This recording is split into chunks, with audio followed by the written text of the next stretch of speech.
Hello everybody! Today I want to show you how to add some very cool tension and release elements to your song, and this is with something that is called suspended chords. So I'm going to show you some examples, then I'm going to give you some background about the theory behind it, so it's going to be easier for you to actually employ that into practice. And then we're going to cap it off with more examples and more ideas to where you can put it yourself, so you will actually know how to use that in your favorite songs that you play. So let's begin. And suspended chords is something that usually we will use when we have a bit more time in the chord, when the chord is a bit longer than the rest of the chords in the song. And then we have time and it's a bit boring to keep playing it in the exact same way. So we suspend the chord by adding, let's say it's a D chord, so we turn it into either, this is a regular D chord, so we can turn it either into a D4, or here's a D, or a D2, also called D sus2 or D sus4. Now the thing is, why is it called suspended? Because if you pay close attention to how it feels like when you play the D chord, it sounds like it's balanced, but if we add the sus4 into it, it sounds like it wants to resolve back to the regular D. And now the music is relaxed again because we're back in the regular D. Now let's look at two examples from real songs, and from there we can learn. And the first one is Living on a Jetplane, which I opened with, and the song sounds like this. All my bags are packed, I'm ready to go. I'm standing here outside your door. I hate to wake you up to say goodbye, but the dawn is waving, it's early morning.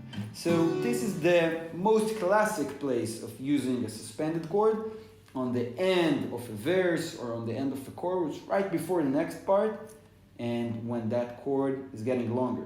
Also notice that while now I'm playing it arpeggiated, when I chop down the chords, you can also play it with full strums. When I come back, I'll bring your wedding ring. Here's another similar example from the song Can You Feel the Love Tonight by Elton John.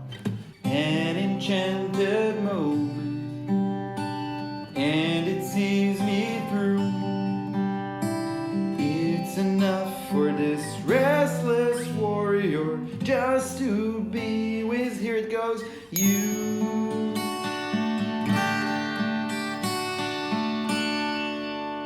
And can you feel the love tonight? Alright, that was just for fun, but you got it?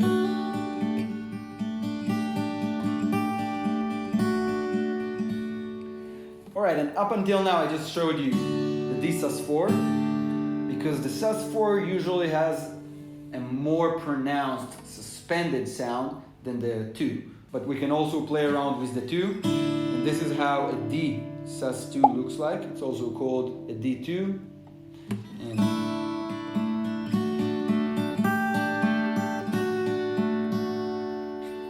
by the way, here's a cool riff that uses both of them, not just on the D, but also on the A. So there is an A sus2, and A sus4. And the famous riff that uses them is the intro for Summer of '69, the acoustic version from Bryan Adams, the acoustic version from the MTV Unplugged show.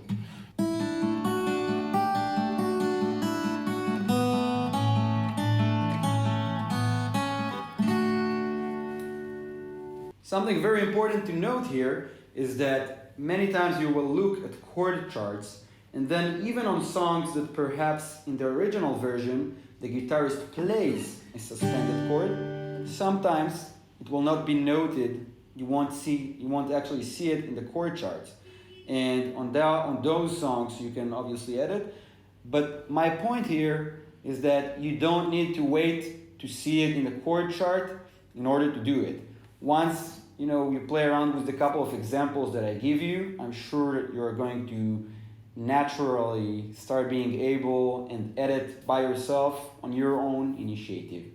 And the most classic chord to play D chords on, to play suspended chords on, and the easier one to play them on, is the D chord and also the A chord. On the E chord, for example, it is a bit different because you can easily play an E4, but in order to play an E2, you can't really play it down here. And this brings me to the next topic that we're going to talk about, and we're going to talk about the theory background. So let's begin. Now let's talk a little bit about the theory behind suspended chords, and it makes it really interesting because these chords are neither major or minor chords as we know it, and I'm going to tell you how it works out like this in a moment. So in each chord, if you know basic theory of chords, so you're going to understand what I'm saying, and if not, I highly recommend to check out the quick start PDF guide that I made for you about this in the section about learning theory, in the lesson about it. Anyway, so each chord is built from 3 notes, each basic chord, major or minor. And in a D chord, let's take a D major chord. So a D chord is built from the first degree of the scale, the root, which is a D note, which we have right here in the D chord and also right here. So we have it on the 4th string and on the 2nd string. Then we also have the 3rd degree, which also determines if this chord is a major or a minor chord. On a major chord, on a D major chord, the 3rd degree would be an F sharp, which right here we have here on the D major chord on the 1st string. And then we also have the 5th of the chord, which in a D chord it is an A note, which we have right here on the 3rd string. And now we come to the part about suspended, and the thing is, in suspended chord we omit, we don't play a 3rd, and the 3rd, remember, is what creates the identity of whether it is a major chord and it sounds a bit happier, or a minor chord and it sounds a bit sad. And we don't play neither of them because instead of a 3rd, if it is a sus4, we will, instead of a 3rd, we will play the 4th, which is this note right here, the G note. Or we're going to play the 2. And the 2 of this chord, of the D chord, is, if you look at the D major scale, the 2 is going to be an E note, which we have here. So this is the theory background. However, my bottom line is that, well, this is really nice to know and it will help you.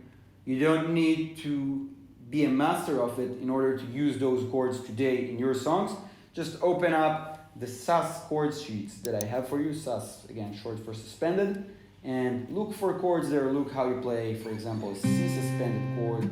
Here's a C sus4. And look at the D and etc. And start using them in your own songs. Now, also bar chords. By the way, I'm also going to show you over there how to play bar sus chords. So look it up there. And anyway, right now, I want to invite you to the next video, and over there I will give you some more practical examples of how and where we can use suspended chords. So I will see you there. Goodbye. Hey everybody, welcome back. And what I want to show you is a couple of examples, and these examples might be even a bit different for different uses of sus chords than what we've seen in the first lesson. And let's begin. The first one that I want to show you is how I am adding a sus chord to Green Day in the song Time of Your Life. But this time what's going to be special is that I am not going to resolve the tension. That means that I'm going to go from a D into a D sus4, but instead of going back to a D, I will just keep playing the song straight from the D4. So it sounds like this. Another turning point, the fork stuck in the road. Time grabs you. So that gave us a really cool thing to add. Also, another cool thing that you can notice here is that I used the entrance into the sus chord with a hammer-on. You can also use some pull-offs, for example, from the D sus4 back into the regular D, or from the D into the D2. So this is something really important to notice and really cool that can really enhance your use of sus chords. Another thing I want to show you is how I like adding it to Knockin' on Heaven's Doors. And what I'm going to do is, the chords are G, D, into an A minor 7. And on that part, when the A minor 7 comes in, I like to jump for a second into the A sus4, and then back to the A minor 7. So it sounds like this. Knock, knock, knocking on heaven's doors. Knock, knock, knocking on heaven's doors.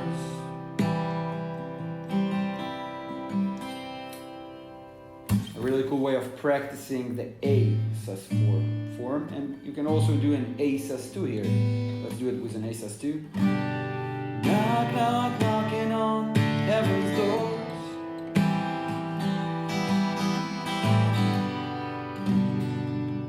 Let's continue. And the next place that I want to point out for you that uses sus chords in a cool way is Ziggy Stardust, the song by David Bowie.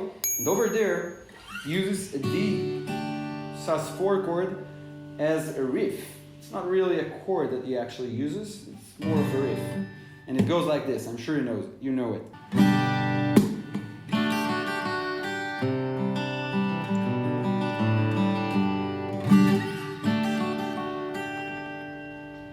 This is the riff right here. It's very fun to play it. And it's a very fun intro in general to play, and really pretty simple. Let's move on to another example. And this is an example that actually exists in the song Into the Mystic by Van Morrison. Beautiful, beautiful song. One of my favorite songwriters. Plays it with a capo on the 3rd fret. And the song goes with this song, if you play it, it will make you get used to using the C suspended chord shapes. So for example, it sounds like this, and the C sus2, we're just going to omit our 2nd finger right here. However, I want to add that we're actually doing a little simplification here, because this is not really a C sus2, but a C add 2. Let's not get bogged down in the theory too much, but know that you can actually get away with it as a C sus2, and it will sound good, and it's the easiest way to do so.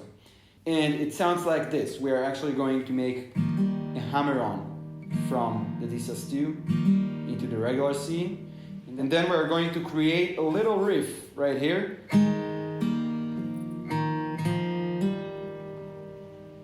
From the C into the C sus4, C, C sus2, regular C, C sus2 into a C. Might seem confusing, but look at the tabs.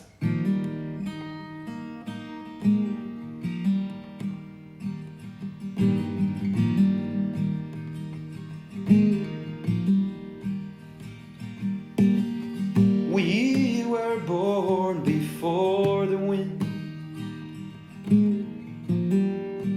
also younger than the sun. The bonnie boat was one. Anyway, great song. I highly recommend listening to it. And this is it for now. So I hope you get some really cool ideas, and I hope that the video has been helpful. I will see you in the next videos. Goodbye.